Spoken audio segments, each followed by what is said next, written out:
Salutations le plus fraternel à tous les amis de la MAT. Salutations le plus fraternel à tous les sympathisants de la MAT. Salutations à tous les amis qui nous suivent de partout dans le monde. Vous êtes là au son de ma voix. Vous nous suivez de partout dans le monde. Que la paix qui surpasse toute intelligence garde vos cœurs ainsi que vos pensées. À tous les amis qui se sont abonnés dans la MAT officielle, merci. Merci à vous. Plein succès. Continuez à partager nos vidéos. Continuez à aimer des vidéos. Continuez. Merci beaucoup. Que la paix soit avec vous. Que la paix comble encore vos familles. Merci. Plein succès à vos entreprises. Plein succès. Nous prononçons, nous ne cesserons jamais de proclamer la bénédiction dans vos vies. Nous ne cesserons jamais de prononcer des paroles de l'excellence. Vous voyez, et recevez cela de partout où vous vous retrouvez à ce net moment. Et merci encore à tous les amis qui vont nous rejoindre dans la grande famille, la MAT officielle. Voilà la porte, elle est grandement béante. Abonnez-vous dans la MAT officielle. Nous vous prions de bien vouloir à vous abonner, car ici nous mettons à votre disposition ce dont nous avons reçu gratuitement. La raison pour laquelle nous tenons à expliquer à nos amis qu'ici nous ne posons aucune condition. Vous comprenez? Nous ne faisons pas de business ici, nous ne faisons pas de commerce ici. Notre raison d'être, c'est dans le but de passer le message, car nous avons été mandatés pour parler. La différence avec certaines personnes qui utilisent les réseaux sociaux pour se faire rémunérer, vous comprenez? Mais cela n'est pas notre affaire. Cela n'est pas notre soubassement. Nous sommes là pour parler, nous sommes là pour passer le message. Donc, lorsque nous vous demandons de vous abonner, ce n'est pas pour compter des billets sur chaque tête, non. Mais c'est dans le but de permettre à ce que notre message puisse aller encore plus loin. Car c'est de ça qu'il s'agit. Nous avons de la matière et nous voudrions partager avec vous. La raison pour laquelle nous vous demandons de vous abonner. Vous comprenez? Contrairement aux autres qui vous demandent de vous abonner. Dans le but de compter sur chaque tête un billet de banque. Vous comprenez? Donc, il y a une nuance. Ici, dans la MAT officielle, nous sommes là pour partager, poser les problèmes et les vrais problèmes de la société. Vous comprenez? Et sur le plan spirituel, sur le plan politique, social, tout ce que vous connaissez là, nous posons les problèmes. Vous voyez? D'accord. Donc, encore une fois de plus, bienvenue dans la MAT officielle. Bien aimé, aujourd'hui, nous allons partager.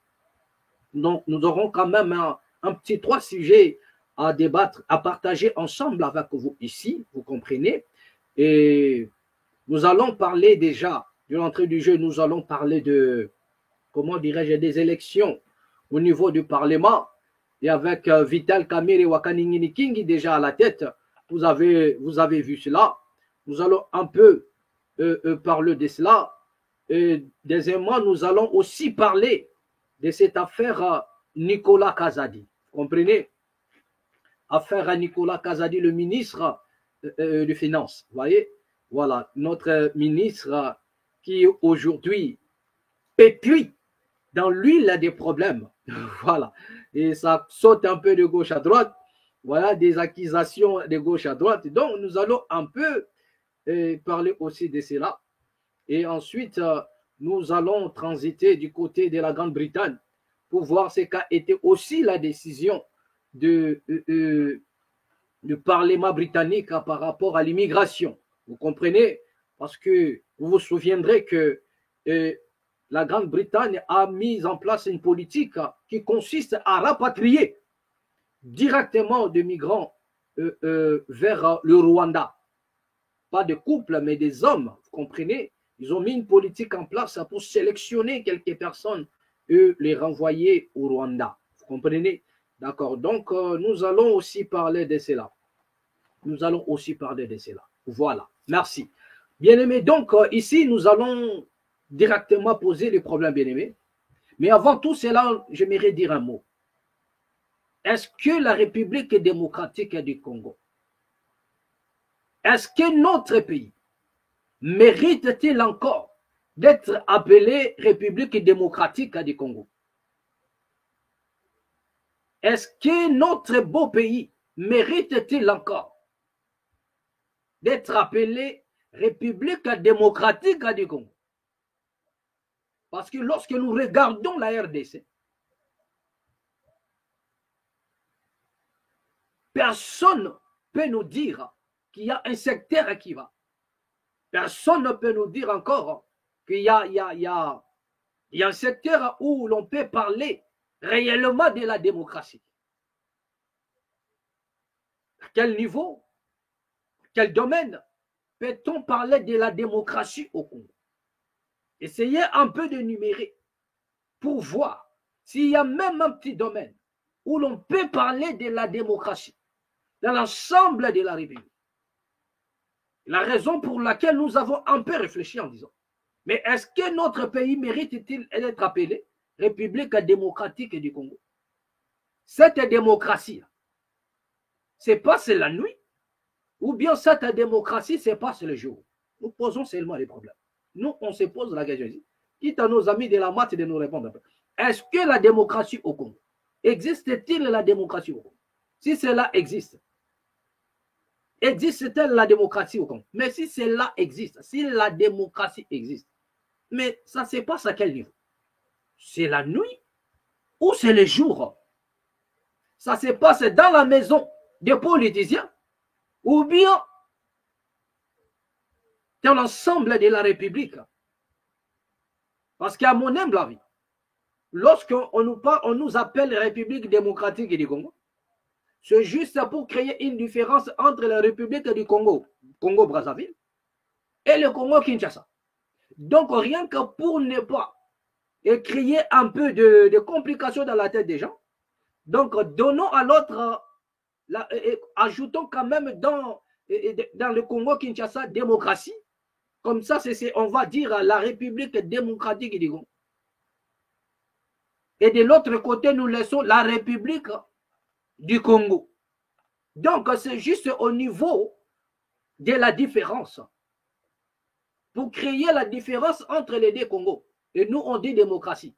Démocratique. La République démocratique. Mais dans le cas pratique, il n'y a pas la démocratie au Congo. Personne ne peut nous dire que dans notre pays, il y a encore la démocratie. Nous ne savons pas à quel moment où il y a eu la démocratie au Congo. Bon, peut-être les amis dans la maths vont nous expliquer. Parce que nous, ici, nous posons les problèmes.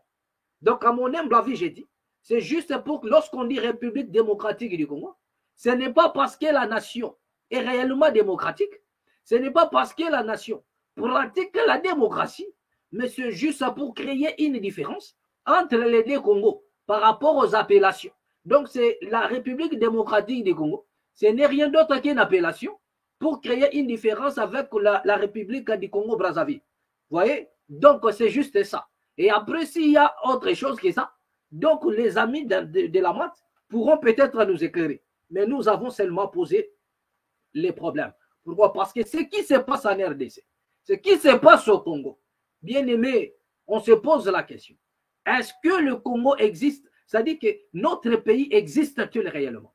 Ou c'est un pays fantôme qui fait semblant d'exister? Mais lorsque vous regardez avec l'œil spirituel, vous trouverez que le Congo n'existe pas. Je ne sais pas si c'est la jungle qui est là. Mais on vous parle d'un pays. Mais en réalité, quand vous ouvrez les yeux, vous trouverez autre chose. Ce n'est pas le Congo. Vous comprenez? Et on se pose la question. Est-ce que ce sont des humains qui habitent au Congo, qui dirigent le Congo, qui ont un cœur, qui ont des familles, qui ont des soucis? Donc, mais ouvrez un peu les yeux. Vous comprendrez peut-être c'est le contraire. Vous comprenez? Nous posons encore les problèmes. Donc, sans plus tarder, nous allons un peu voir et ce qu'a été les élections du côté de l'Assemblée nationale. Regardons un peu la vidéo de nos amis. Nous allons revenir après pour commenter. Regardons ça. Il y a Union sacrée pour la nation pour Nakopona. Candidat président, il y a Assemblée nationale. Boyebake, honorable Vital Kamerende a gagné et Bonga Yende a causé la candidat na bango. Bolanda na commentaire, il y a Gilles Ngandola. Ba primaire ya Union Sacrée pour la Nation et Salemaki Kitoko Makasi Mingi pona kobimisa candidat président ya Assemblée nationale. Boyeba ke mokolo ya mardi 23 avril et zalaki somo awa na palais du peuple na ndenge ya defati. Tala siko ndenge honorable Bahati Lukwebo ye wana bomoni azali kokota ye pe aza candidat président ya Assemblée nationale ndenge bomoni ye wana. Metango akotaki boyoka déjà ba impression na ye avant l'élection. Je me sens bien, tel que vous le voyez, avec la conviction que les députés de la majorité vont me faire confiance. Ils savent qui je suis, ils savent qu'est-ce que je peux faire et qu'est-ce qu'ils peuvent attendre de moi. Et qu'est-ce que le peuple et le pays peuvent attendre de moi. Tout ceci derrière notre chef de l'État, Félix Antoine Tshisekedi Tshilombo. C'est pour vous dire que la RDC est toujours en avance par rapport à plusieurs pays. Nous sommes là en train de démontrer un véritable exercice de démocratie. Loko les ali kambuyako wele la kiti moko 3 personnes. Zoua siko yondenge, honorable Vital Kamerhe, aleki les 2 autres candidats na force P. Azo benda déjà kiti oyo côté na yenoko. En tout cas, candidat président ya Assemblée nationale. Ba primaire ya Union Sacrée pour la Nation. Ke mokolo ya mardi 23 avril et zalaki somo awa na palais du peuple na ndenge ya defati. Tala siko ndenge honorable Bahati Lukwebo ye wana bomoni azali kokota ye pe aza candidat président ya Assemblée nationale ndenge bomoni ye wana. Metango akotaki boyoka déjà ba impression na ye avant l'élection. Je me sens bien, tel que vous le voyez, avec la conviction que les députés de la majorité vont me faire confiance. Ils savent qui je suis, ils savent qu'est-ce que je peux faire et qu'est-ce qu'ils peuvent attendre de moi. Et qu'est-ce que le peuple et le pays peuvent attendre de moi. Tout ceci derrière notre chef de l'État, Félix Antoine Tshisekedi Tshilombo. C'est pour vous dire que la RDC est toujours en avance par rapport à plusieurs pays. Nous sommes là en train de démontrer un véritable exercice de démocratie. Loko les ali kambuyako wele la kiti moko 3 personnes. Zoua siko yondenge, honorable Vital Kamerhe, allez les 2 autres candidats na force. Donc nous faisons un peu arrêt sur image. Donc regardez un peu cette caricature hein, qui dit déjà beaucoup sur l'Assemblée nationale. Regardez bien cette caricature. Vous allez voir qu'il y a Mbosso en bas. Nous allons expliquer cette caricature. Hein. Voilà, parce que nous avons, voilà, donc en dehors de ce que nous disons, c'est-à-dire nous avons, c'est-à-dire que nous transcendons, voilà. Donc nous regardons un peu, parce que dans chaque caricature, il y a un message. Vous comprenez? Donc nous allons maintenant vous donner le message de la caricature que vous voyez là. Vous comprenez? Voilà, donc il faudrait être, ça ne nécessite pas seulement être spirituel, mais aussi avoir une intelligence un peu élevée. Vous comprendrez le message qui est caché derrière la caricature. Donc la raison pour laquelle nous avons mis pause sur, comment dirais-je, sur la photo. Et vous allez comprendre, regardez la position de messieurs, comment on appelle, regardez la position de monsieur Mbosso Kodia. Regardez là où il est en bas. Regardez sa position. Monsieur Mbosso Kodia, regardez sa position là où il est. Donc, regardez maintenant Bahati Lukwebo. La position de monsieur Bahati Lukwebo. Regardez sa position. Il a aussi attrapé la chaise, mais seulement c'est-à-dire que il n'est pas dans une position où il peut ravir la chaise. Vous comprenez? Vous comprenez? Donc, mais regardez maintenant Wakaningi Nikingi. Donc, il a tellement tenu, vous comprenez? Il a bien saisi entre ses deux mains la chaise. Et regardez même sa posture. C'est-à-dire qu'il est déjà même dans une position de décalage. Cela veut dire qu'il s'est senti déjà vainqueur de cette course. Vous comprenez? D'accord. Et monsieur Mbosso Kodia, regarde ce qu'il a attrapé. Il a juste attrapé parmi les 4 pieds d'une chaise. Monsieur Mbosso Kodia a attrapé juste un pied. Mais qu'est-ce que cela veut dire? Nous expliquons juste la caricature et puis on passe. Vous comprenez? Ici, Nous ne révélons pas des mystères dans la Bible. Mais c'est juste le mystère de l'Assemblée nationale maintenant que nous révélons. Mais regardez maintenant. Donc, ce qui prouve en suffisance que la position de M. Kodia, Mosso Kodia, parce que les trois là ont exercé des fonctions clés dans la nation. M. Vital Kamerhe, qui a déjà été président de l'Assemblée nationale. M. Mosso Kodia, aussi président de l'Assemblée nationale sortant. Et M. Bahati Lukwebo, qui a dirigé aussi le Sénat, le deuxième chambre. Il a dirigé le Sénat. C'est-à-dire qu'ils connaissent, tous les trois connaissent ce que c'est le Parlement.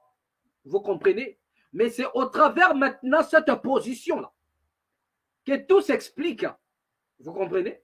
Donc quand vous regardez la position de Mosso, nous commençons avec M. Mosso, vous allez comprendre que l'esprit de la caricature vous démontre déjà que parmi les trois, c'est M.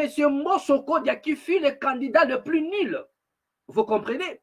C'est M. Mosso Kodia qui fut le candidat, qui fut le président le plus nul de l'Assemblée nationale. Vous comprenez? Donc, et vous allez remarquer que, d'ailleurs, vous serez d'accord avec moi, que c'est au travers M. Mosso Kodia que beaucoup de jeunes, même ceux qui n'avaient pas l'aspiration, même ceux qui ne sont pas appelés à faire la politique, ont pris du goût à venir dans la politique.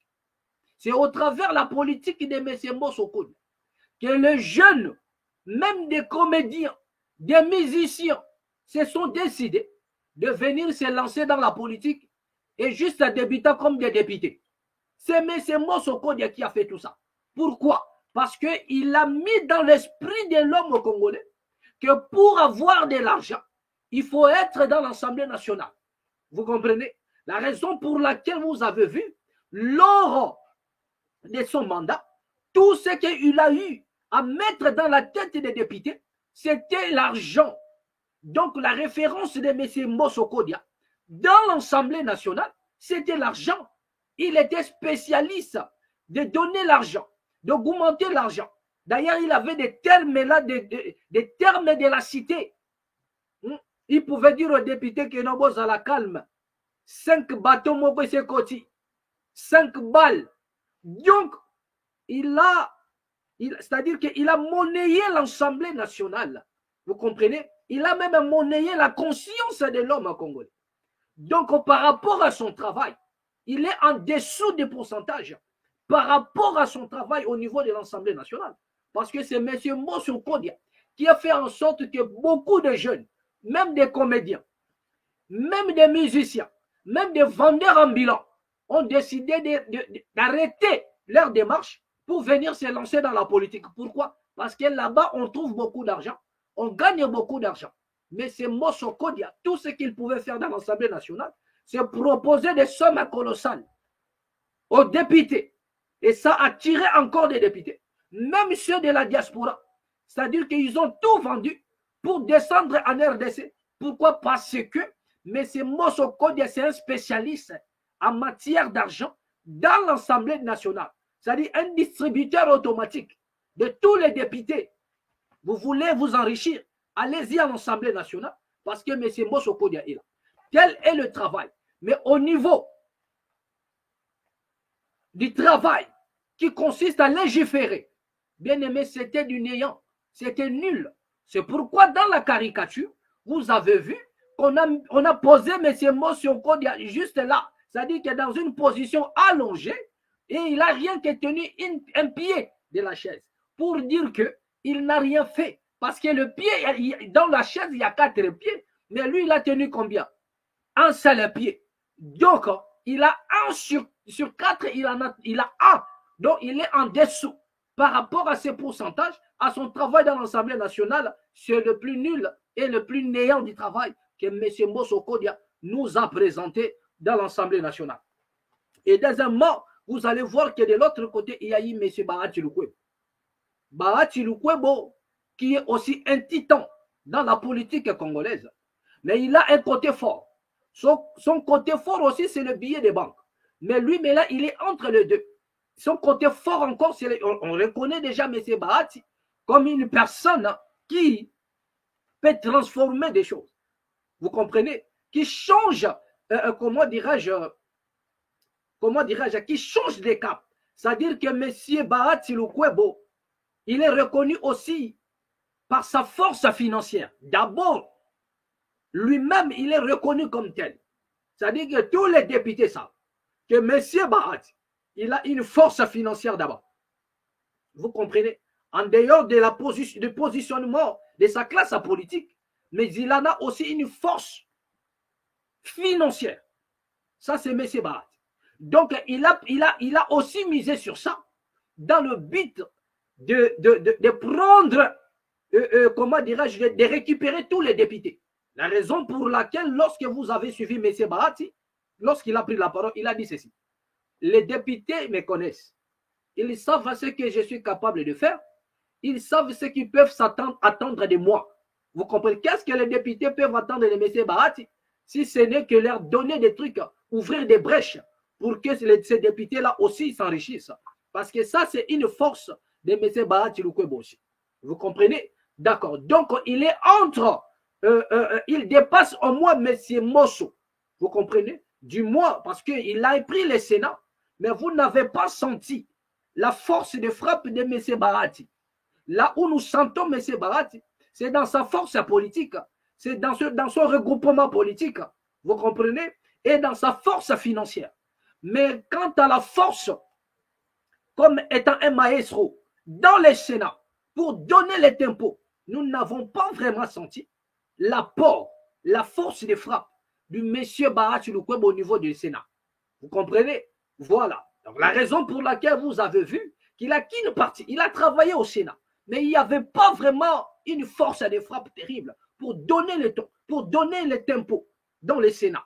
Vous comprenez? La raison pour laquelle il a reçu une petite partie de la chaise.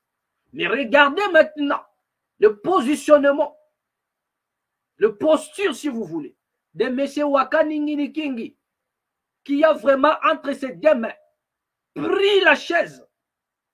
Vous comprenez? Il a vraiment pris la chaise dans son dos. Donc, il a bien tenu le dos de la chaise, prêt à partir même avec. Vous comprenez? Donc, ce qui relève déjà la force de frappe de M. Vital Kamerhe dans l'Assemblée nationale. Vous comprenez? La force de frappe. Parmi les trois, il n'y a aucun d'eux qui a fait plus que M. Vital Kamerhe dans l'Assemblée nationale.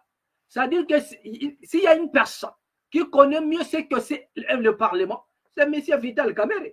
Et moi, je vous dis que c'est monsieur, en dehors de ce que nous pouvons reprocher à M. Vital Kamerhe, mais il mérite ce poste de président de l'Assemblée nationale. Pour une seule raison. C'est au travers de ces messieurs que les Congolais ont eu pris le goût de suivre la RTNC. Parce que moi, je me souviens, les gens ne suivaient pas la RTNC. Les gens n'avaient pas le temps de suivre la RTNC. Ils n'avaient même pas le goût. Les gens ne suivaient pas la RTNC.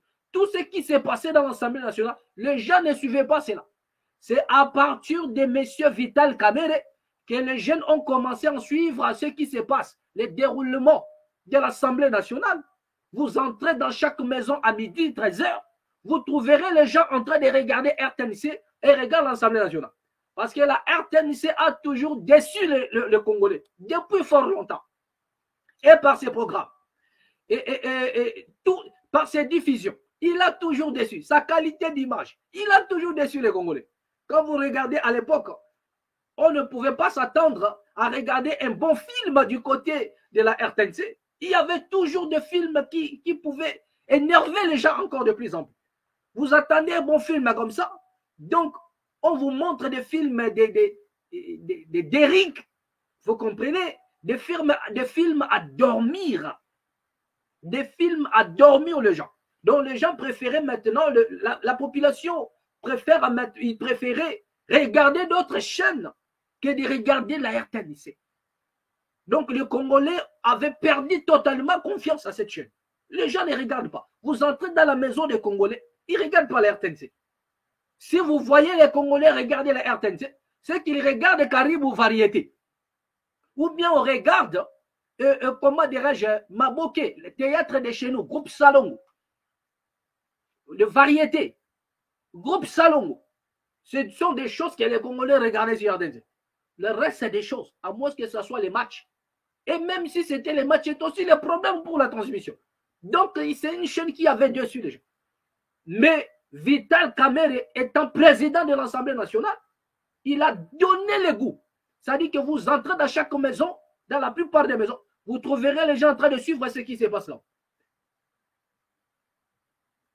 Et à son époque, il y avait des députés, ce n'était pas de n'importe qui. C'était des députés. Quand on dit député, cela veut dire une personne qui vient à l'Assemblée nationale pour légiférer. Il ne vient pas là pour attendre le salaire.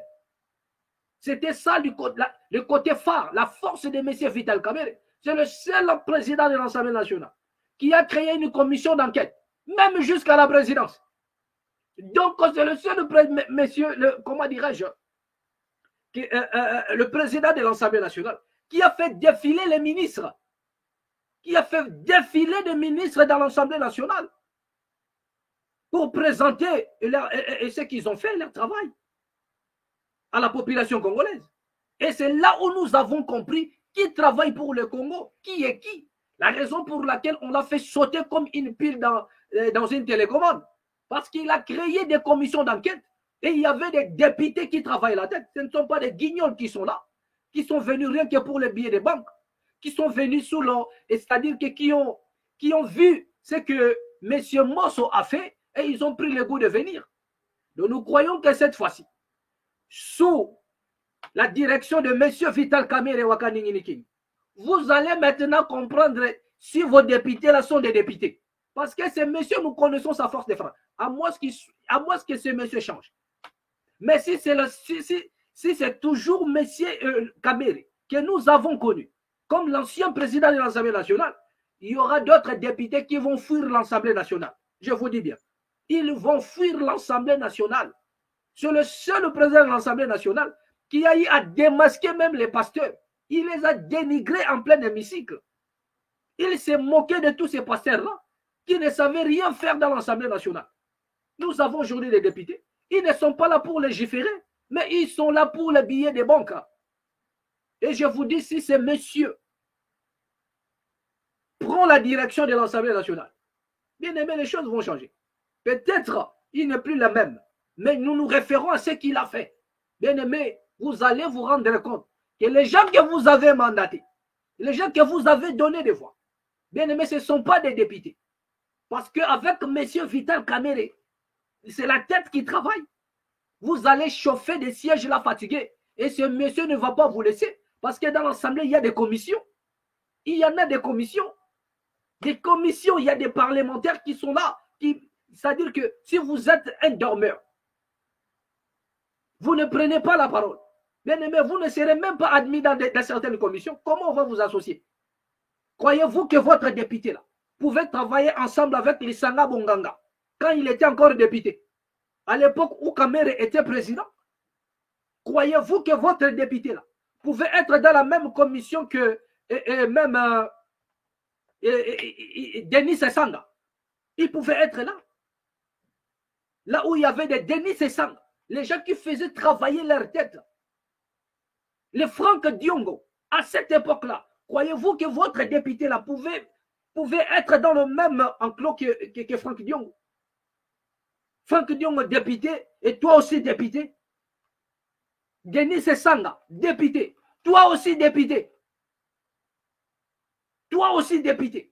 Donc nous croyons que cette fois-ci, vous allez voir. Donc moi je dis, tous ces députés-là maintenant, ils ont du mal à accepter cela. Donc ils sont déjà frustrés. Ils savent que l'arrivée de M. Kamerhe à l'Assemblée nationale, les choses vont prendre d'autres tournures. En dehors de ce qui peut se passer en coulisses, nous ne disons pas qu'il ne peut pas corrompre aussi. Nous ne disons pas qu'il ne le ferait pas. Mais nous parlons de la force de frappe. C'est-à-dire quoi? La capacité de donner quelque chose. Vous comprenez? C'est là où vous allez maintenant comprendre. La raison pour laquelle plusieurs ont souhaité que ce monsieur ne passe pas. Que Mosso reste là. Parce que Mosso, lui, tourne autour des billets des banques. Vous comprenez? Mais avec un monsieur Vital Kamerhe, vous allez travailler, frère. Vous allez nous prouver de quoi vous êtes capable. vous allez prendre la parole. Vous allez prendre. Et il y aura des motions là-bas. Prenez la parole, il y aura l'hémicycle. Nous allons vous évaluer après. Depuis que vous êtes là, nous allons vous évaluer. Avec M. Vital Kamerhe, il y a des évaluations. Il y a des évaluations des députés. Donc vous n'allez pas rester là pour dormir et bouffer l'argent à la fin. Donc nous allons comprendre si réellement vous avez la capacité de tenir dans l'Assemblée nationale, ou bien c'est juste parce que vous avez suivi l'appel de M. Mbosso et vous avez eu le goût, parce qu'il y avait l'argent qui sautait de gauche à droite au Parlement. Voilà. Donc c'est de ça qu'il s'agit. Nous disons que M. Kamerhe, c'est un bon candidat pour l'Assemblée nationale. Donc le choix de Kamerhe n'est pas si mal. Et personne ne peut poser un démenti. Même les gens qui n'aiment pas M. Vital Kamerhe, ils ne pourront en aucun cas poser un démenti sur cette affaire. Vous comprenez? Même les gens qui n'aiment pas M. Vital Kamerhe ne pourront en aucun cas, je dis bien, poser un démenti. Ils ne peuvent pas. Ils ne pourront pas poser un démenti.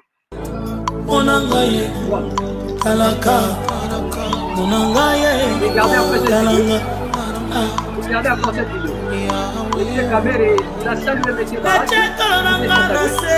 Bon, son podia, il n'est pas. Vous avez conduit l'Assemblée nationale comme un théâtre. L'Assemblée était maintenant comme un théâtre où les gens pouvaient rigoler, où les gens pouvaient, je ne sais pas, ils attendaient, où il y avait des chantages. Ils attendaient qu'il y ait des billets des banques. Mais regardez comment monsieur est mécontent à fond. Le mécontentement de monsieur, comment dirais-je, le mécontentement de monsieur Mbosso. Le mécontentement de monsieur Mbosso Kodia. Regardez. Les deux candidats se sont salués. C'est M. Bahat qui commence. Il a salué M. Wakaningi Kingi. Et M. Mbosso, ça dit que moi, M. Mbosso Kodi a dit, moi, je ne vous gère pas. Regardez un peu l'attitude. Donc, un homme d'État n'agit jamais de la sorte. Un homme d'État doit être ouvert. Hein? Vous voyez, s'il y en a même des choses à réclamer, et on le fait après, mais pas devant l'hémicycle ou devant tout le monde comme ça. Cette réaction n'est pas digne d'un homme d'État de la part de Papa Mbosso. Voilà. Voilà ce que nous disons. Donc ça, nous venons tous à le voir. Nous disons ceci, que même ceux qui détestent M. Vital Kamerhe ne pourront jamais poser un démenti par rapport à la force de frappe, par rapport à sa façon de faire dans l'Assemblée nationale.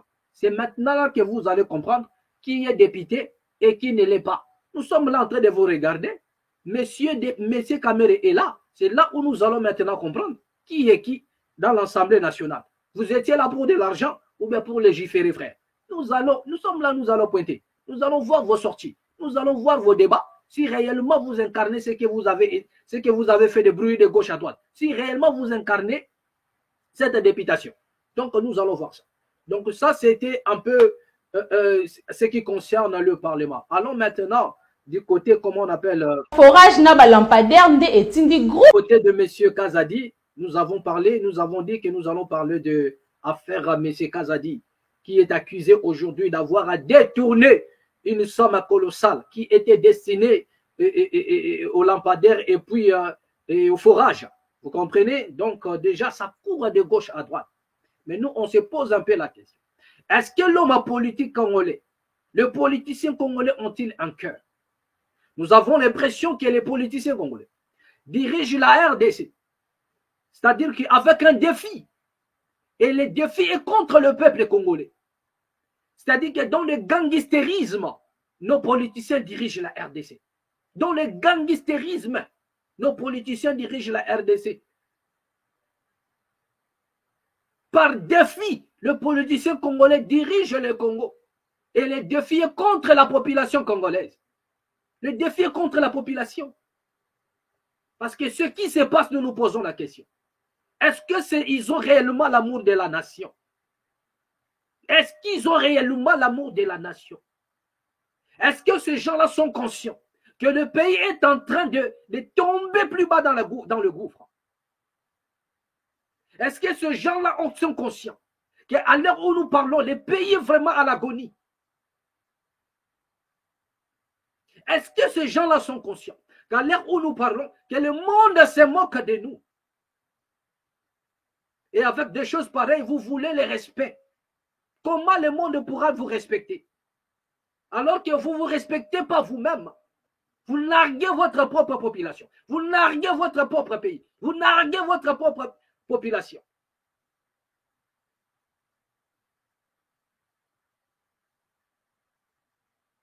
Les politiciens congolais ne se sentent pas redevables au peuple congolais. Dès qu'ils sont là, c'est pour eux et leur famille. La population, démerdez-vous. Donc, comme si la richesse de la RDC, comme si le Congo appartenait à quelques personnes, comme si la RDC appartenait aux politiciens, comme si les richesses, les ressources de la RDC appartenaient aux hommes politiques. Donc, par conséquent, pour en bénéficier, vous deviez être dans la politique. Quelle honte pour le pays. Quelle honte pour la RDC. Quelle honte pour l'homme politique congolais. La raison pour laquelle nous ne pouvons en aucun cas être respectés. Nous plairons, nous pleurnichons devant le Rwanda. Le Rwanda, c'est un petit pays, nous avons dit, mais grand par sa politique.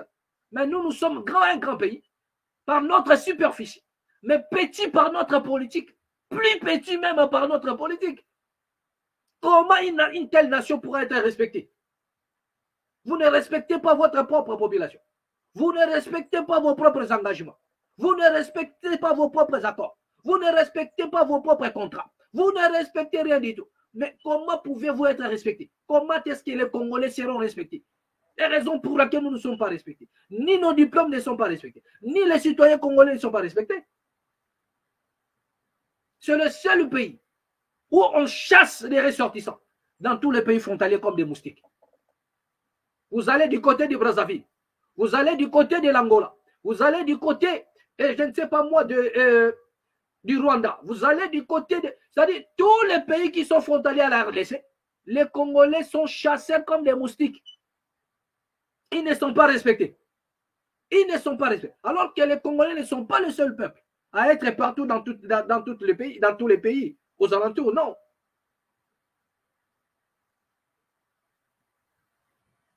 Croyez-vous qu'au Congo-Brazzaville, il n'y a pas de Rwandais?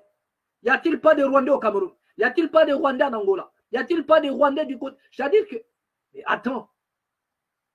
Mais pourquoi ces peuples-là, ils ne sont pas... C'est-à-dire que malmenés comme les Congolais sont malmenés.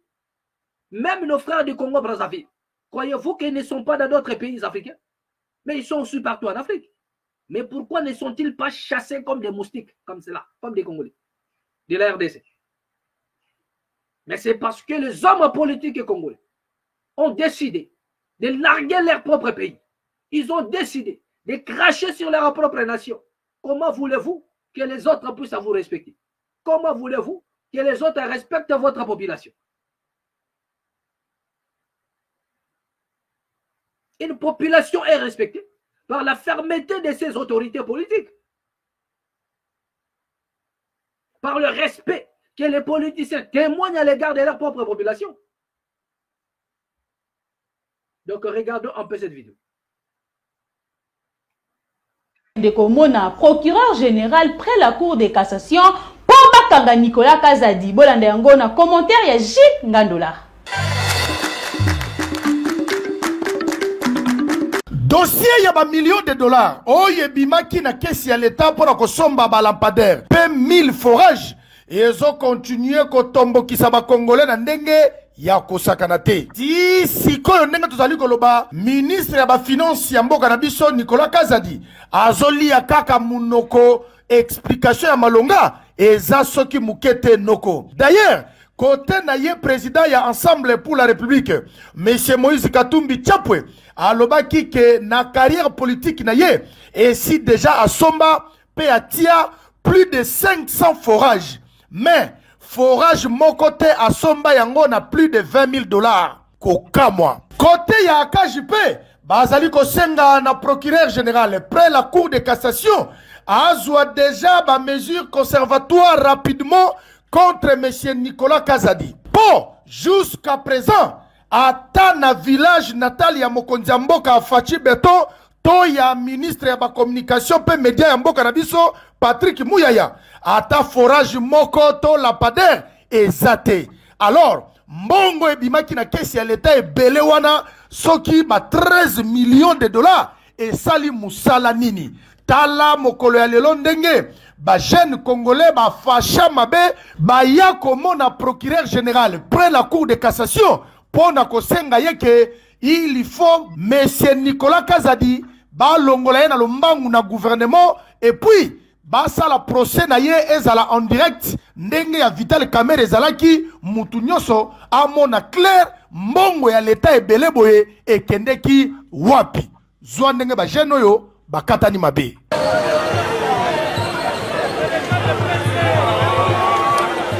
Ah oui, eza mbongo ya Congolais nyonso noko yango mututu afungoli misu to yeba mbongo ebele boye ekendeki wapi po ba forage yango na ba lapader tozoyeba te soki bacheki yango na se ya maye soki bakeko tia yango na mboka nini ezoyeba te mbongo ya Congolais nde mbongo ya ba Congolais. Voilà. D'accord. Donc, bien aimé, dans cette affaire, monsieur Nicolas Kazadi, nous nous disons ceci. Il y a un adage qui dit, le chien aboie et la caravane passe.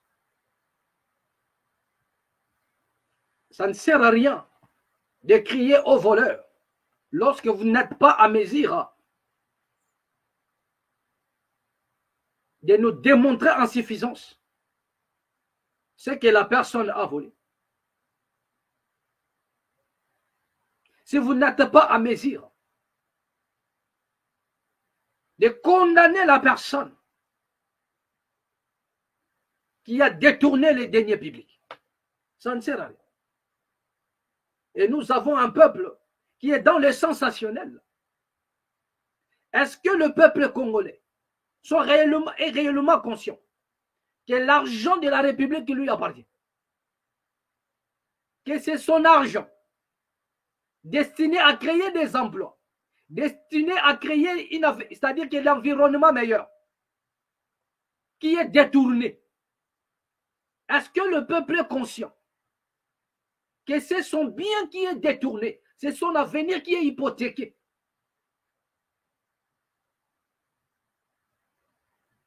Non, le peuple n'a pas encore pris conscience. Si le peuple congolais avait pris conscience, déjà, l'affaire est au niveau de la justice. Mais ce peuple-là ne laissera pas la justice faire. Parce que le président nous a déjà dit que la justice, elle est malade. Donc, si la justice du Congo est malade, c'est que nous allons nous retrouver dans la même affaire que M. Vital Kamerhe. L'affaire est 100 jours, où on nous présente quelqu'un qui était présumé coupable.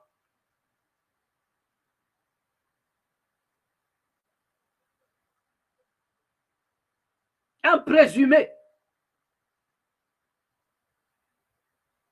par rapport à l'affaire est 100 jours.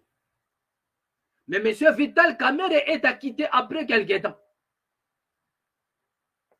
Mais où est passé l'argent? Où est passé les maisons préfabriquées? Voilà la question que nous posons. Et après quelques temps, le vent a soufflé. Et après, c'est passé. Les gens ont oublié. Et cela est resté comme un slogan. Alors que cette affaire ne devrait pas rester comme un slogan. Mais le peuple devrait réagir. Cela veut dire que l'argent de la population, l'argent du peuple congolais, l'argent du contribuable devrait être rendu dans la caisse de l'État.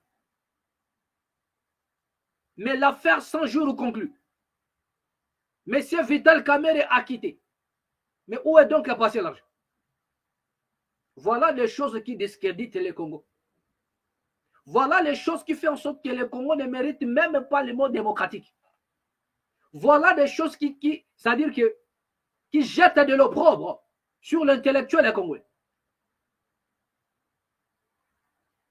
Et avec l'insuffisance de la justice, incapable d'établir les liens entre la personne et les détournements, obligé d'appeler cela vol intelligent. Je ne sais pas. Pour ceux qui font le droit, pour des juristes, tous ces avocats, tous ceux qui sont dans ce qu'on appelle le droit, je ne sais pas. C'est un nouvel article qui est inventé pour condamner des gens qui s'appelle vol intelligent. Je ne sais pas si l'on peut condamner quelqu'un sous prétexte qu'il a volé intelligemment. Depuis que le monde existe, c'est la première fois que nous avons entendu ces mots. Et cette manière de condamner quelqu'un, vol intelligent.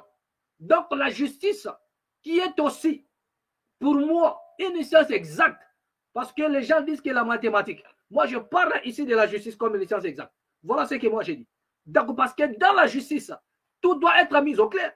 Nous avons des gens qui, parce que dans la justice, c'est le preuve palpable qui parle. Vous comprenez? Ce sont des preuves palpables qui parlent. Même si M. Vital Kamerhe pouvait être dans le coup, mais le problème c'était que la force de la justice, la force de ceux qui font, qui exercent le droit, c'est de nous démontrer en suffisance. La raison pour laquelle il y a toujours des experts qui arrivent pour prouver que la personne a détourné de l'argent. Vous comprenez? Donc nous ne pouvons pas qualifier notre insuffisance en matière des enquêtes vol intelligent. Non. Si vous avez insuffisance, nous voyons même dans d'autres États, lorsque l'enquête n'aboutit pas, on fait appel aux experts qui sont encore plus expérimentés pour élargir l'espace. Mais au Congo, les gens ils vont se débattre là avec des articles. Après, ils ne trouvent pas la solution. On dit non, c'était le vol intelligent. Non, c'est vous qui êtes incapable d'étendre vos enquêtes. Vous avez intérêt de faire appel même aux experts internationaux. Ils viendront vous aider. Vous trouverez les voleurs. Voilà des choses qui discréditent le Congo. Obligé de condamner quelqu'un, donc vol intelligent. Et condamner vol intelligent, qui n'existe d'ailleurs pas dans la loi. Après quelques temps, M. Kamerhe est dehors acquitté. Mais où est donc passé l'argent? Rien du tout. Du côté du peuple, pas de réaction. C'est resté comme étant des slogans, Kamerhe voleur. Là, il est maintenant dans l'Assemblée nationale. Il y a eu des députés qui l'ont traité de voleur. Essayez encore. Essayez. Donc, il est là. Traitez maintenant Vital Kamerhe de voleur. Donc, vous allez comprendre, M. Vital Kamerhe. Il est là maintenant comme étant, je crois que c'est lui qui va présider. Donc, traitez-le maintenant de voleur. Nous croyons que parce que nous apprenons que les élections sont annulées, tout ça, nanani, nanana, mais ce monsieur a été reçu par le chef de l'État. Donc, si c'est M. Kamerhe qui va conduire l'Assemblée nationale, comme ce fit les cas, selon les élections qu'ils ont eu à organiser, donc traitez-les encore de voleurs. Traitez-les encore de voleurs en pleine Assemblée nationale. Traitez M. Vital Kamerhe de voleurs. Comme ça, vous allez comprendre. Voilà. Donc, la justice doit être équitable et nous prouver en suffisance. Là, je fais la part des choses. Le monsieur, la justice n'a pas été à mesure de démontrer que c'est Vital Kamerhe. Même si nous le savons bien, que M. Vital Kamerhe pouvait être dans le coup comme étant directeur de cabinet, mais la justice n'a pas besoin de spéculer. La justice n'a pas besoin de condamner parce qu'il était directeur de cabinet. Non, la justice a besoin de prouver. Donc, si vous n'arrivez pas à prouver, donc ne prenez pas votre insuffisance en matière des enquêtes comme étant le vol intelligent. Faites appel aux experts internationaux. Vous allez attraper les voleurs. Vous comprenez? Et la naïveté, c'est du côté de la population. Parce que l'argent n'a pas été rendu. Les maisons préfabriquées, wallo, rien du tout. Aucun. Maquèche. Mais personne n'en parle. La population ne réclame rien du tout. Après avoir fait le bruit. C'est-à-dire, nous craignons fort que l'affaire de M. Nicolas Kazadi aussi tourne comme l'affaire de M. Vital Kamerhe. Et si déjà la justice est malade, croyez-vous que si M. Kamerhe n'a pas été condamné, que c'est M. Nicolas qui sera condamné? Dans un premier temps, il y aura des bruits de gauche à droite. Il va peut-être comparaître. Mais ce serait rien que pour mettre la poudre aux yeux. Tout cela ne serait qu'un scénario. Il va être là. Il va porter même comment cette tenue de prisonnier, jaune, bleu, je ne sais pas moi quoi. Et après, Après, c'est quoi? Après, c'est quoi? Après, les choses vont passer. Et la population va retourner encore dans la misère. Personne ne pourra réclamer un sou. Il va clamer son innocence. Et après, soit on va le condamner, soit on va l'acquitter. Mais ce qui est vrai, il ne fera pas longtemps en prison. Il sera dehors. Et personne n'aura à poser la question. Pourquoi il est dehors? Où est passé l'argent? Est-ce que l'argent est rendu? Parce que dans tous les détournements qui se font en RDC, il n'y a personne, il n'y a aucun voleur en tôle. Mais l'argent n'est pas aussi rendu. L'argent n'est pas rendu. Mais les gens, les gérants, ils sont dehors. L'argent disparaît et la personne qui est censée être condamnée, il est dehors, mais il n'y a pas l'argent. Mais on dit qu'il est innocent. Mais où est passé l'argent? Des scénarios comme ça se passe dans un pays appelé République démocratique du Congo, où la justice est malade. Mais d'autres personnes ont dit la justice n'est pas malade, mais la justice est à l'agonie, dans le coma. Bientôt, on va enterrer la justice à du Congo. Et qu'est-ce qui va nous rester encore? Qu'est-ce qui va nous rester encore? Que l'amour fasse un tour dans vos cœurs. Que l'amour fasse au moins même un petit tour dans vos cœurs. Même quand nous parlons de M. Nicolas, nous regardons du côté aussi de M. Vital Kamerhe. Là, nous avons parlé du côté de l'Assemblée. Nous savons ce qu'il peut faire. Nous connaissons sa force de frappe. Mais M. Vital Kamerhe a pris l'économie. Mais qu'est-ce qu'il en a foutu? Il était ministre de l'économie. Mais qu'est-ce que M. Vital Kamerhe a foutu dans l'économie? Rien du tout. Mais est-ce que M. Vital Kamerhe peut être sincère envers lui-même? Regardez les Congolais en face pour leur dire que j'ai échoué dans l'économie. Tout ce qu'il a promis, nous savons que c'est un bon parleur. Et il lui sait que la majorité des Congolais ne maîtrisent rien du tout à part la distraction, à part la musique, à part les ndombolo. Un peuple passionné à la distraction. Donc, il faut leur donner des discours qui ne vont même pas se réaliser. Après, ils vont oublier. M. Vital Kamerhe a promis le maïs. Et là, il nous a dit bye bye. Il est parti à l'Assemblée nationale. Où est donc le maïs?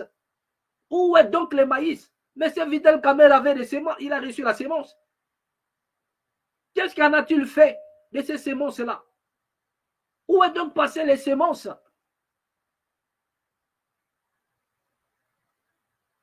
Dans quel endroit ces semences sont en train de germer? Dans quel endroit?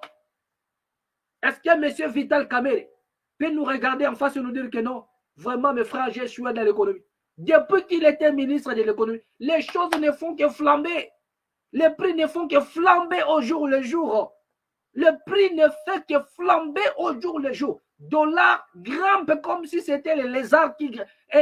C'est comme si c'était les chimpanzés qui grimpaient dans des étapes. Les montées des dollars à un niveau au cadre. Il n'a ni maîtrisé les taux d'échange. Il n'a rien maîtrisé dans son secteur. Il n'a rien maîtrisé. Et rien ne s'est réalisé concrètement. Mais est-ce que M. Vital Kamerhe peut-il nous parler de l'impact de son passage dans le ministère de l'économie? Peut-être son impact, c'est dans la vie de ces travailleurs. Parce que là, il sait mieux le faire. Il va augmenter leur salaire. Peut-être là, c'est bon. Mais la population, quel est l'impact de M. Vital Kamerhe dans l'économie? Mais c'est la même personne qu'on reconduit. Vous voyez comment nous faisons la part des choses, parce que certains pouvaient dire que non, il parle de... Non, nous reconnaissons Vital Kamerhe comme étant un bon président de l'Assemblée nationale, dont nous n'allons pas le cacher. Mais aussi, nous devions aussi reconnaître lorsqu'il occupe un secteur et puis il échoue. Lorsqu'il échoue dans un secteur, nous devions en parler. Il a pris l'économie. Tous nous avons vu. Qu'est-ce qui s'est passé? Mais M. Vital Kamerhe nous a dit bye bye. Il est parti. Mais qu'est-ce qu'il nous a laissé? Il connaît bien les richesses de la nation. Tout passe par l'économie. Il contrôle tout. Il contrôle Nkita, Yamboka. Il est dans l'économie. Mais le peuple souffre. Même pas Biloko Kokita. C'est-à-dire que rien, même le denrées alimentaires, même le prix des denrées alimentaires grimpait seulement comme des chimpanzés dans des arbres. Rien ne descend.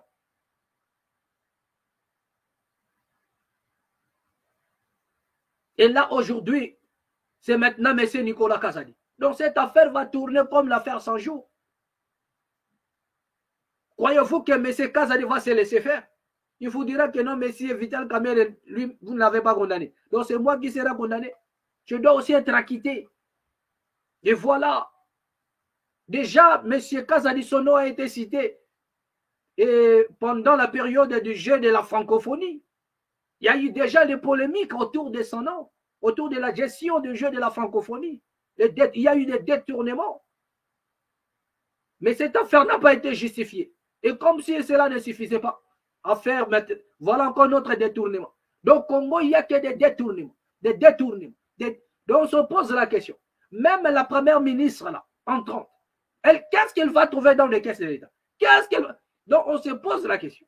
Qu'est-ce qui va se passer lorsque cette dame va prendre maintenant le contrôle de toutes choses du gouvernement? Qu'est-ce qui va se passer? Qu'est-ce qu'il va trouver?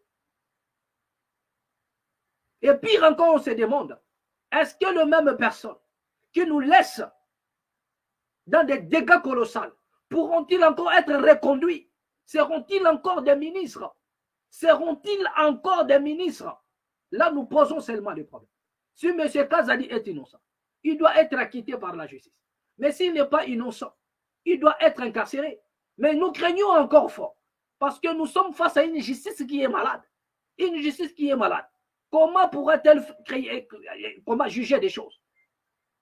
Comment une justice malade pourra-t-elle juger une personne abonnée et difforme? Soit il sera condamné par défaut, soit il sera acquitté par défaut.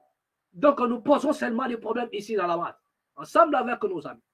Voyez ce qui se passe. Nous allons lire un article concernant M. Nicolas Kazadi. Affaire sur facturation des forages. L'ODEP estime que Nicolas Kazadi persiste à cacher la vérité. Vous comprenez? Voilà. Donc, les dossiers de surfacturation des forages et des lampadaires continuent à défrayer la chronique en RDC. Au cœur d'un briefing presse tenu par le ministre de la Communication et Médias, ce mercredi 24 avril 2024. Ce mercredi 24 avril 2024, le ministre des Finances Nicolas Kazadi a renvoyé la responsabilité au gouvernement Ilunkamba et au gouverneur de la ville de Kinshasa. En réaction, l'Observatoire de la dépense publique ODEP estime dans un communiqué que le ministre des Finances n'a pas dit toute la vérité sur cette affaire. Pour cette organisation de la société civile, Nicolas Kazadi persiste à cacher la vérité sur notamment le projet des forages. Si l'ODEP est d'accord que le contrat de construction des forages a été signé par le ministre des Finances du gouvernement Ilunkamba, scellé Yalagouli, il souligne cependant que sa mise en œuvre s'est faite avec le ministre Nicolas Kazadi. Voilà. Donc, ce dernier va négocier avec son frère Kassenga pour que ses intérêts soient protégés au sein du projet par son homme de main du nom de Samba Batili. Et une fois les deals conclus, le paiement à mode de dirigeance commence, mentionne l'ODEP dans le communiqué parvenu à notre rédaction. Pour cette structure, le total du paiement que le gouvernement congolais a engagé à ce jour sur le dossier forage et non pas des 71 millions ou 71 millions de dollars américains, comme l'affirme le ministre Kazadi. Donc, ils disent que ce n'est pas 71 ou 71 millions de dollars, comme dit le ministre Nicolas Kazadi. Comme l'affirme le ministre Kazadi, mais plutôt 80 millions de dollars américains à raison de 20 millions de dollars américains en juin 2021. Voilà.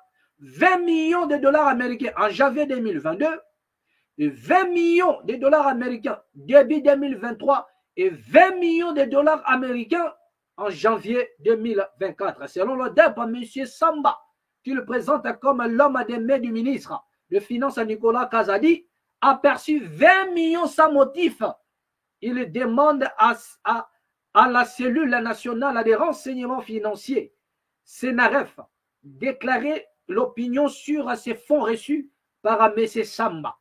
Cette organisation de la société civile a conclu son propos en soulignant que le niveau d'exécution de ces projets à ce jour est de 29 forages construits. Voilà. Elle encourage ainsi la justice congolaise, quand bien elle est malade, voilà, la justice congolaise, à s'investir à fond dans ces affaires, afin que la vérité soit connue. Rappelons que le projet de forage est né d'un contrat signé le 21 avril 2021 et est confié au consortium Stiver Construction Strode Warrior. Il consiste à l'installation de 1000 forages dans 1000 localités à travers la République démocratique du Congo. Voilà. Pour un montant de 398 millions 982 383,41 dollars américains, soit 398 millions et soit 398 millions 982 000 dollars américains. Voilà. En moyenne par station. L'autre projet dont le coût défraye la chronique est celui de l'installation des lampadaires dans la ville de Kinshasa. Le gouverneur Gentini Ngobila a sollicité le financement du projet d'acquisition des lampadaires et d'implantation de 2,594 kits solaires auprès de la société Solectra pour un montant total de 13 693 370,82 dollars américains, suivant le contrat signé en date du 31 mai 2022 entre le ville de Kinshasa et la dite société. Voilà. D'accord. Donc ça, c'est un article qui a été posté. Voilà. Donc vous avez tous écouté. Les sommes colossales qui ne disent pas son nom. Mais nous sommes dans quelle nation où il n'y a que des détournements. Donc, on ne sait pas qu'est-ce qui se passe. Nous ne croyons pas que cette maman-là qui vient d'entrer comme Premier ministre aura la chance de bien travailler. Je ne sais pas. Est-ce que cette femme aura la chance de bien travailler? Ou bien c'est une manière, ou encore, c'est une manière de dire à cette femme bienvenue dans le gouvernement.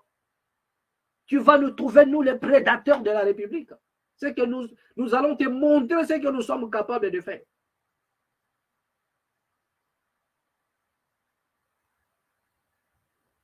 Voilà en quoi nous assistons dans la République démocratique du Congo. Les gens appellent à la justice. Oui, tout le monde appelle à la justice. Mais c'est cette justice qui est malade. D'autres disent même qu'il n'est pas malade, il est déjà dans le coma. Bientôt, il sera enterré. Mais appelons encore cette justice juger l'affaire M. Kazadi. Nous allons tourner à l'affaire M. Vital Kamerhe, l'affaire des 100 jours. Mais pourquoi la population ne s'élève-t-elle pas? Pourquoi la population ne s'élève-t-elle pas? Dans le but de foudre dehors tout cela, des faux politiciens qui travaillent avec défi, qui sont venus défier le peuple, qui ne travaillent pas avec vocation, qui n'ont pas l'amour de la RDC, mais qui sont là rien que pour piller le dernier public, hypothéquer l'avenir de la RDC. Hypothéquer l'avenir de la RDC. C'est pourquoi nous vous disons, bien-aimés, quittez la distraction, levez-vous. Bientôt là, bien-aimés, vous allez encore mordre les doigts. Vous n'aurez que vos yeux pour pleurer. Vous n'aurez encore les yeux pour pleurer. Vous voulez danser. Attendez, même le danse là, bien-aimés, très bientôt là, vous allez encore dire non, nous n'avons plus besoin de danser. Comme vous voulez danser, dansez. Mais l'heure vient où vous allez vous-même vomir la danse. Mais ce serait trop tard.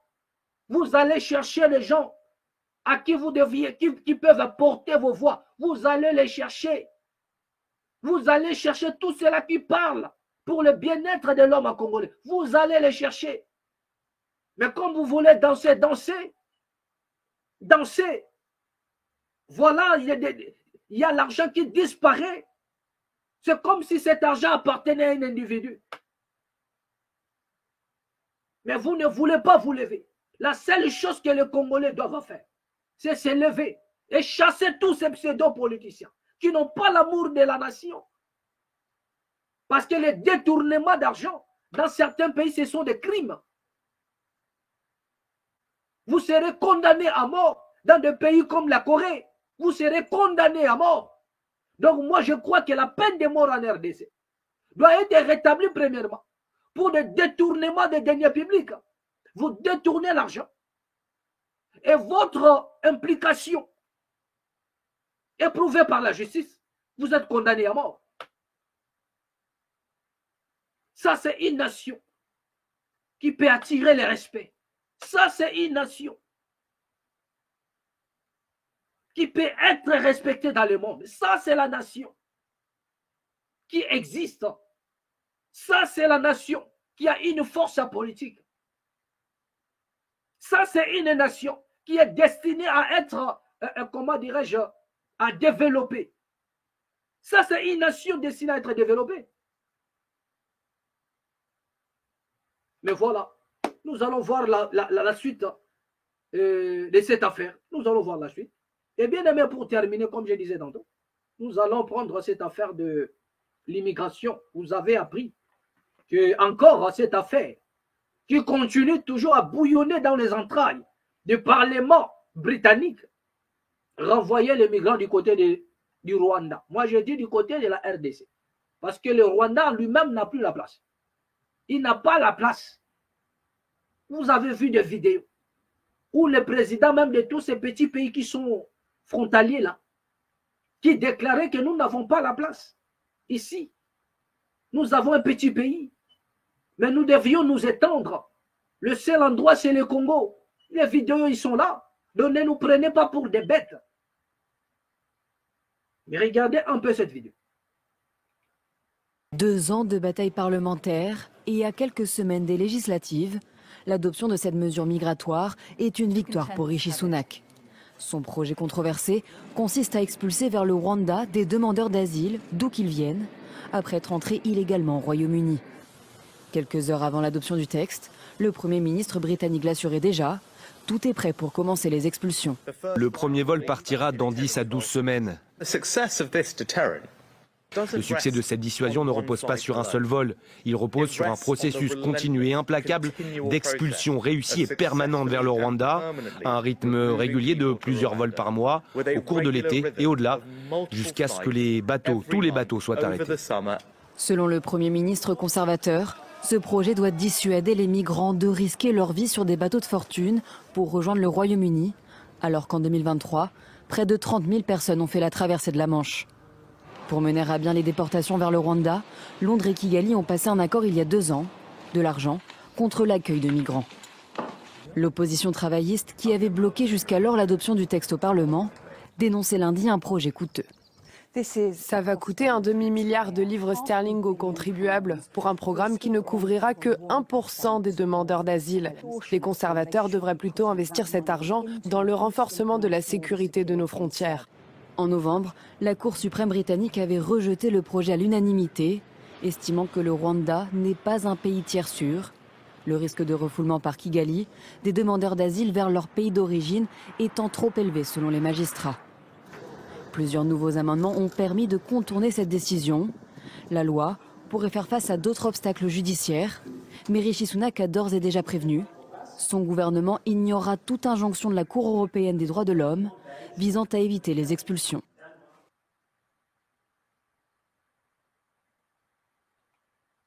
Voilà, d'accord. Donc, vous venez là de suivre ce qu'a été Et comme je disais tantôt, le plan ou les projets formulés par le Parlement britannique ou le gouvernement britannique concernant l'immigration.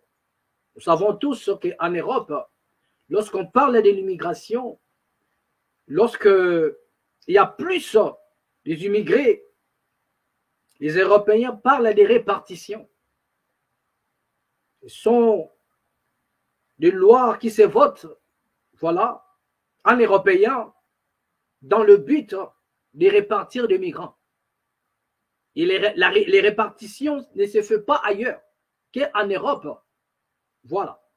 Surtout la France a l'habitude de demander que le migrant soit réparti. C'est-à-dire que dans les réunions, ils ont toujours demandé ça. Il y en a des lois, il y en a des personnes qui militent pour que lorsqu'il y en a une forte... voilà, les migrants sont rentrés en cascade, en masse.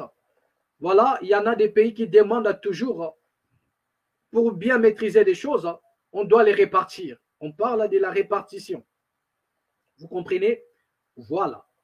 Mais ce que vous deviez retenir, que la face cachée de l'immigration n'est pas encore révélée.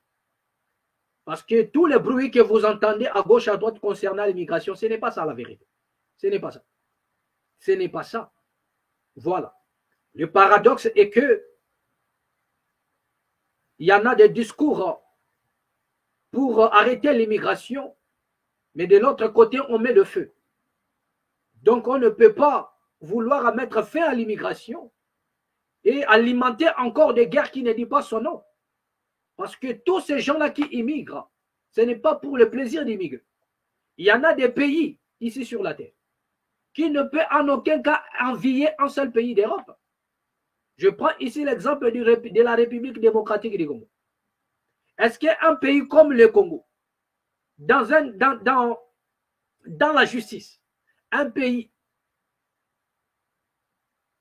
où la justice est au centre de toutes choses, un pays où la répartition est équitable, les Congolais pourront-ils envier l'Europe? Jamais. Est-ce qu'un Gabonais peut-il envier l'Europe? Jamais.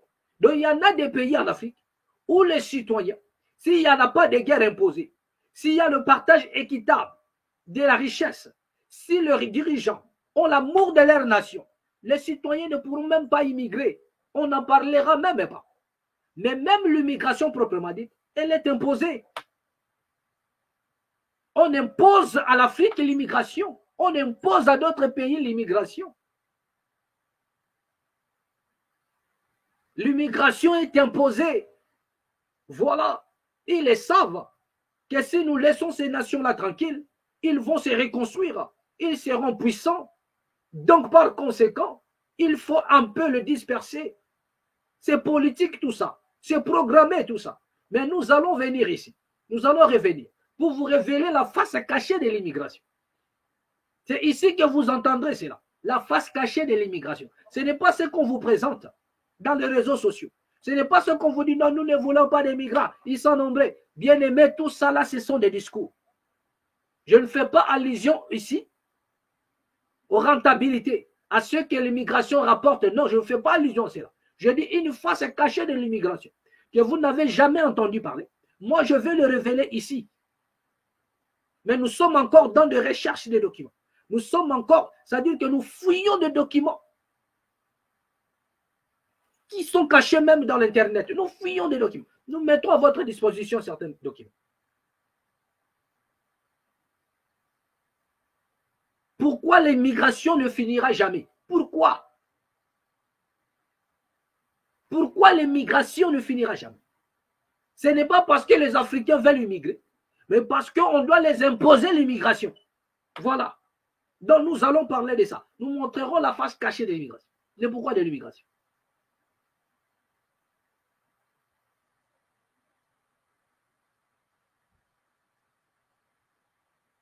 Nous allons parler de ça. Mais retournons un peu dans ce que nous avons vu sur l'image. Regardez un peu ce qui se passe du côté de la Grande-Bretagne. Depuis quand ceux qui ont immigré à l'Europe doivent être renvoyés en Afrique et dans quel pays? un pays en conflit. Le Rwanda qui est accusé, non par tous les pays de la sous-région, qui n'est pas en harmonie, même avec les pays qui sont aux alentours de lui. C'est le seul pays qui n'est pas en harmonie ni avec ses voisins. Et selon le Haut Commissariat des Nations Unies, par rapport aux articles concernant l'immigration, on ne peut pas renvoyer un migrant dans une nation à conflit, dans un pays à conflit. Voilà la RDC qui accuse le Rwanda nuit et jour. Et même sur l'État congolais. Et admettons que si maintenant les migrants sont renvoyés au Rwanda, parce que nous savons que ce n'est pas pour le Rwanda, mais c'est pour déstabiliser la RDC. Mais s'ils sont renvoyés au Rwanda et que la RDC entre en guerre avec le Rwanda, est-ce que le gouvernement britannique pourra-t-il récupérer maintenant ces migrants-là? Et à ce moment-là, qu'est-ce qu'il va expliquer au monde? C'est-à-dire que la Grande-Bretagne va dire quoi maintenant aux yeux du monde? Parce que jusque-là, il y en a des nations qui continuent d'accuser le Rwanda. Le Rwanda est en train de susciter des tensions. Et du côté de la RDC, même du côté de Congo-Brazzaville. Donc, même aux pays qui sont aux alentours du Rwanda, ils ne sont pas, c'est-à-dire qu'il n'y a pas une bonne attente. Mais si demain ou après-demain, ce pays-là entre en guerre avec le Rwanda, parce qu'à l'heure où nous parlons, le Rwanda, c'est déjà un pays en conflit. C'est déjà un pays en conflit. Et nous disons ceci. Même si l'armée congolaise n'attaque pas le Rwanda, mais la population finira tôt ou tard par en découdre avec le Rwanda. La population congolaise finira tôt ou tard à entrer au Rwanda. Donc ça va dégénérer ce qui est vrai un jour. Un jour, ça va dégénérer. Un jour, on doit en découdre. Même si cette guerre nous est imposée, et c'est une guerre par procuration, mais nous allons en découdre. C'est-à-dire qu'un signal fort va être lancé au monde entier. Et ceux qui sont derrière cela, en tireront eux-mêmes des conséquences. Voilà ce qui va se passer. Et à ce moment-là, qu'est-ce que vous allez dire? Donc, si ce n'est pas pour déstabiliser la RDC, il n'y a pas autre chose. La raison pour laquelle nous disons ceci. À M. Rishi, le premier ministre là, qui est lui-même issu de l'immigration. Parce que déjà, quand vous les regardez, vous comprenez, vous voyez déjà, il n'est pas son nom. Donc, c'est un homme qui est né de parents immigrés. Il est lui-même ici par l'immigration. Nous avons lancé un message à Boris Johnson. Nous avons dit ceci à M. Boris Johnson. Comme vous voulez déstabiliser la RDC, vous voulez opter pour la déstabilisation de la RDC, vous serez destitué de votre fonction. Et tout ce que vous êtes en train de faire ne marchera pas. Et qu'est-ce qui est arrivé après? C'était la destitution de M. Boris Johnson après. Il a lui-même, il a décidé de partir. Il a décidé de partir. Parce qu'il ne pouvait pas supporter ce qui lui est arrivé. Et c'est de la même manière, nous disons à M. Rishi, ce premier ministre britannique, qui est lui-même ici de l'immigration. Donc, il est temps que vous puissiez revenir en arrière et arrêter tous vos conneries là. Parce que le problème, c'est que, quelle immigration avez-vous vu? On vous parle seulement des hommes. Donc, il faut sélectionner des hommes. Et la plupart des hommes que vous allez voir là-bas, ce sont des nilotiques. Parce qu'un immigré qui a quitté peut-être Afghanistan, vous allez le renvoyer au niveau du Rwanda. Mais même si on dit, quelqu'un qui a quitté Irak, il a quitté l'Europe, comment dirais-je, l'Europe de l'Est. Il a quitté, je ne sais pas moi où, et vous allez le ramener du côté du Rwanda. Parce qu'il y en a aussi certains Européens qui immigrent. Et que feriez-vous de ces Européens-là? Que feriez-vous maintenant de tous ces Afghans-là qui immigrent? Vous allez les renvoyer au Rwanda. Mais non, arrêtez de foutre de nos gueules. Donc ces gens-là nous prennent pour des bêtes, alors que nous comprenons leur jeu. Nous comprenons leur jeu. Ils parlent de l'immigration. Immigration, ce n'est pas ça. C'est une sélection qui est là. Et la plupart des gens qui seront sélectionnés, ce sont des nilotiques qui vont aller là-bas pour renforcer l'armée rwandaise dans le but de bien déstabiliser la RDC. Parce qu'ils savent, Si la RDC entre en guerre contre le Rwanda, mais le Rwanda ne va pas tenir longtemps. Pourquoi? Parce que ça dit qu'il y aura une faible en matière des hommes. Il n'y aura pas des hommes. C'est combien d'habitants le Rwanda? Combien d'habitants? Vous avez vu le projet que M. Kagame avait développé pour construire, je ne sais pas moi quoi, à Goma. Et les Congolais ont tapé fort. Les Congolais ont sonné de la trompette. Et il est revenu en arrière. Mais je vous dis, réveillez-vous encore, mon frère. Mes frères, réveillez-vous encore. Ces gens-là ne veulent pas lâcher la prise. Donc faites encore du bruit. Parce que c'est pour la RDC que nous le faisons. Parce qu'un pays est en sécurité, dès lors que ses voisins aussi sont en sécurité. Regardez ce qui se passe entre le Mali et la Mauritanie. Ils sont aujourd'hui en conflit. Pourquoi? Parce qu'il y en a des citoyens mauritaniens qui sont kidnappés du côté de la frontière. Et déjà, nous savons, nous partageons les mêmes frontières que le Rwanda. Mais il y a un ça ne va pas entre nous. Il y a un ça ne va pas. Même si les choses sont biaisées, même si les choses semblent être un peu, je ne sais pas moi, politiques, mais la population a déjà incarné dans son esprit que c'est le Rwanda qui est à la tête de nos agressions, de nos morts. Nous avons déjà incarné ça. Et il a été présenté comme ennemi de la population. Donc un jour, la population va en découdre.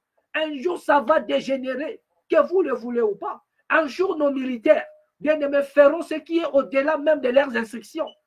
Un jour, même les militaires congolais, bien aimés, ils feront au-delà. Un jour, nos militaires, soit la population, soit les militaires congolais, bien aimés, ils vont fermer les oreilles pour ne pas écouter les discours des hommes politiques. Ils vont allumer le feu. Ça pourrait, un jour, ça pourrait arriver. Retenez ce que je vous dis.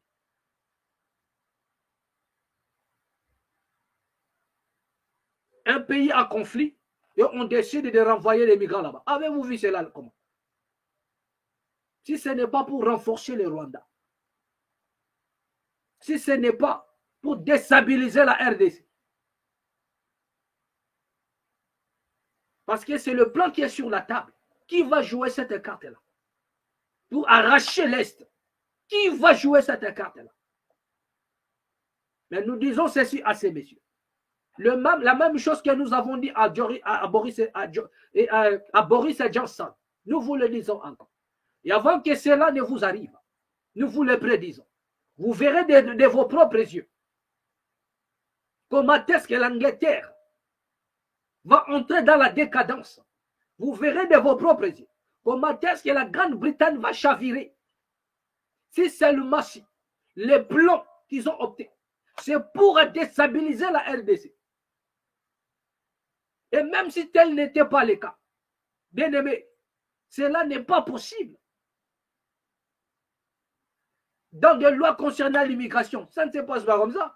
Vous ne pouvez pas renvoyer quelqu'un qui quitte le Moyen-Orient, qui quitte soit l'Afghanistan, le monde arabe, et il se retrouve au Rwanda. Mais attends, pourquoi faire là-bas? Pourquoi faire là-bas?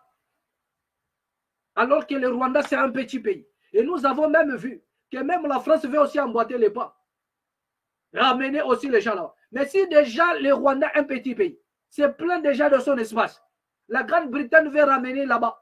Et donc finalement, nous comprenons déjà. Donc c'est un plan contre la République démocratique du Congo. Quelque chose se prépare pour déstabiliser la sous-région encore. Donc levez-vous bien aimés. Prenez-vous en charge. Nous disons à ces messieurs de revenir en arrière et de mettre fin à son projet. Au contraire, si vous continuez et vous tentez de réaliser cela, sachez-le que la justice et le jugement vont surgir de quelque part et vous en tirerez vous-même la conclusion de toutes choses. Et vous serez responsable de tout ce qui pourra arriver, et à l'Angleterre, et aux migrants qui seront là-bas. Voilà ce que je vous dis. Donc c'est sur ces mots que nous allons mettre un point final. Merci à tous les amis qui nous ont suivis. Merci à tous les amis qui nous ont suivis de partout dans le monde. Vous étiez nombreux à nous suivre. Plein succès. Partagez cette vidéo. Partagez cette vidéo au maximum. Que la paix qui surpasse toute intelligence garde vos cœurs ainsi que vos pensées. On nous reverra prochainement et au prochain numéro. Merci.